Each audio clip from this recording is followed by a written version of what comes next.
G'day friends, it's Andrew here again from Nature's Image Photography, and before we get to the subject of today's video, I have a question for you. How good are your reflexes? Have you ever tried to perfectly time a shot like this, only to end up with a shot more like this? And what are your chances of nailing the moment an insect takes off from a leaf? And if you manage to do it once, could you do it again? Well, there's a function on the Panasonic Lumix G9 Mark II that makes photos like this, well, perhaps not easy, but certainly far more gettable.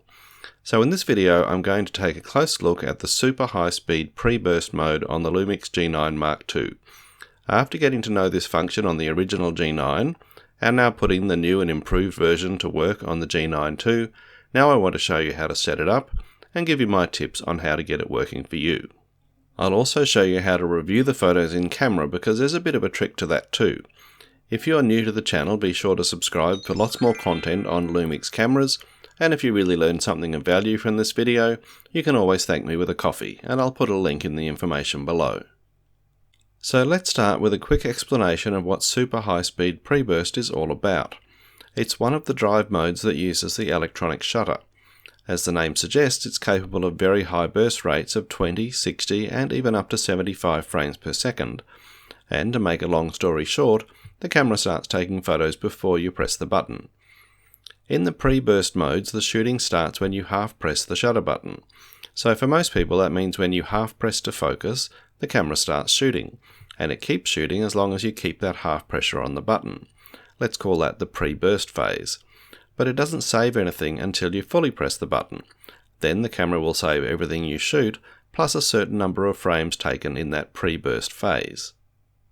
If you previously owned the original G9, then you might already be familiar with the idea of super high-speed pre-burst, but the G9 II takes what was always a great feature and improves on it. On the old G9, you could shoot in pre-burst up to 60 frames per second in autofocus single or AFS, and that dropped back to a maximum 20 frames per second in autofocus continuous or AFC. The pre-burst phase lasted for 0.4 of a second, so you got a little less than half a second's worth of shooting from before you fully press the button. If you still have a G9, you might like to check out the video I made about this back in 2019. On the G9 Mark II, we see some significant upgrades. Now we can shoot at 20, 60 or 75 frames per second in AFS, although it caps off at a still very fast 60 frames per second in AFC. And now you can select a pre-burst period of half a second, 1 second or 1.5 seconds. So if you took that to a maximum 75 frames per second with 1.5 second pre-burst, you could potentially be shooting over 110 photos before you actually press the button. And there's no restriction on image quality. These are full-size, large JPEG or RAW files if that's how you normally shoot. So what's the purpose of all this? Well, there are plenty of fast action photo opportunities out there where plain old human reflexes simply won't cut it. If you're a bird photographer, for example, you could be emotionally scarred for life by all the times you tried to shoot a bird taking flight, only to capture a tail feather disappearing out the side of the photo. Whenever you shoot something that requires that kind of split-second timing, you have a better than even chance of missing the moment because human reflexes just aren't fast enough. But if the camera was taking photos before you press the button, well, it's easy to see how that's going to improve your chances. Of course, there's an obvious downside to all of this. You're going to fill up your SD cards like never before, and you're going to shoot hundreds and hundreds of photos that you're likely never going to use. But on the plus side, you're going to capture moments that would have been near impossible if you were relying on reflexes alone. Okay, now let's show you how to set this up in the menu and put it to work on your G9 Mark II. And I've got a special clip for all the people who use back button focus. I'll also show you how to review your photos after you take them. So we'll start here with a look at the release mode dial, and as you can imagine, the first position on the dial is for single shooting. That means press the button once you get one photo. But the second and third position on the dial are your burst mode options, and you've got a burst mode 1 and a burst mode 2 there. And these are customizable, so you have a variety of different burst mode options, different speeds, and you've got the option of the pre-burst or the non-pre-burst, and you can assign which one you want to each of these positions. Now the first one I normally put onto just a regular high-speed burst using mechanical shutter, but the second one is where I'll assign my pre-burst mode. So now that's the one I'll be looking at for the most part, and we're going to go into the menu and show you how to set that up. So here we are in the menu, and in what I'll call chapter 1, page 6, so you go down to the 6th section here, you'll find a heading called burst shot setting, and this is where we're going to make our selection. Now I can choose here what I want to assign to the burst shot 1 and burst shot 2.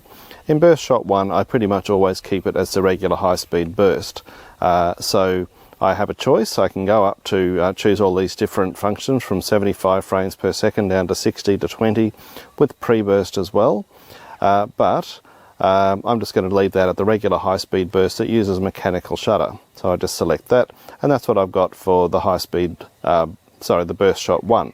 Now for burst shot 2, I'm going to make a little change. I've been shooting at SH60. I can also shoot at 20, I can go up to 75, and I can do that at 75 frames per second, 60 or 20, with or without the pre-burst. So there's SH75. Now, bear in mind, I can only go to 75 when I'm using AFS, but most of the time I shoot in AFC. So let me just go up here, turn my focus mode there to AFC, and now when we come in here you'll see that the 75 frames per second is no longer available to me. I can use 20 or 60. It caps out at 60 frames per second when you're using autofocus continuous, and that goes for the pre-burst and for the regular super high speed burst as well. So I can choose between 60 and 20. Lately I've been using 60. I've been doing a few shots in 60 frames per second, but for now I'm going to switch it back to SH20, and that's 20 frames per second with a pre-burst. And if I come down to the heading below, I can also select whether I want to shoot with a half a second, 1 second or 1.5 seconds worth of pre-burst. Now, to be honest, I just can't bear to waste that many photographs unnecessarily, and I'm happy to rely on my reflexes to at least be no more than half a second late to the party.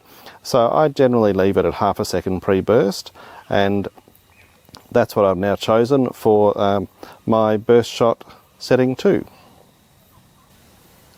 Now that I've made my selection and assigned it using the menu, all I have to do if I want to go into super high speed pre-burst is turn the release mode dial to that 3rd position, which is the burst mode 2 position, and I'm ready to start shooting.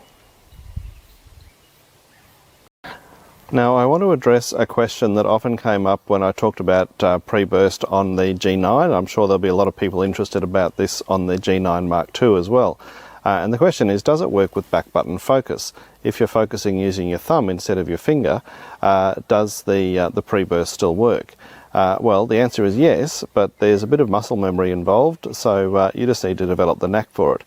Now, importantly, you need to remember that it's not the act of focusing that triggers the pre-burst, it's the act of half pressing the shutter button that does it. So if you use your front button to focus, every time you focus you automatically trigger the pre-burst. But if you're using your thumb to focus, that doesn't trigger the pre-burst. So if you're using back button focus, you press your thumb down on the button to focus, but you also have to put your finger down on the shutter button in order to trigger the pre-burst mode. And you can actually see on the screen here, when I press to focus, nothing happens, but when I half press the shutter button, the little pre symbol comes up here to let me know that I'm geared for the pre-burst mode.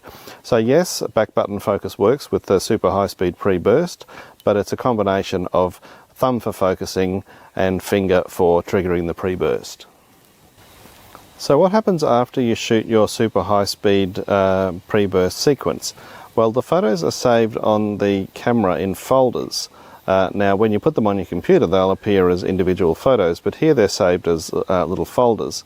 And if I go through looking at my images the way I normally would, it just takes me from one folder to the next. To see what's actually in the folder, if I press down on the control wheel, that opens up the folder, and now I can go through these pictures one by one. This is a sequence of 45 photos taken at a 60 frames per second with a half second pre-burst. So 30 of these 45 photos would have been taken before I even pressed the button. And you can see me getting through there. There's 30, so that's about when I would have pressed the button, and then the rest of these are the ones that were captured after I pressed. So you can review your photos one by one on the camera, but originally they'll turn up as folders, and by pressing down you can then go back into looking folder by folder. Having selected a folder, you can press down and then that opens the folder and you can go through and look at your photos one by one.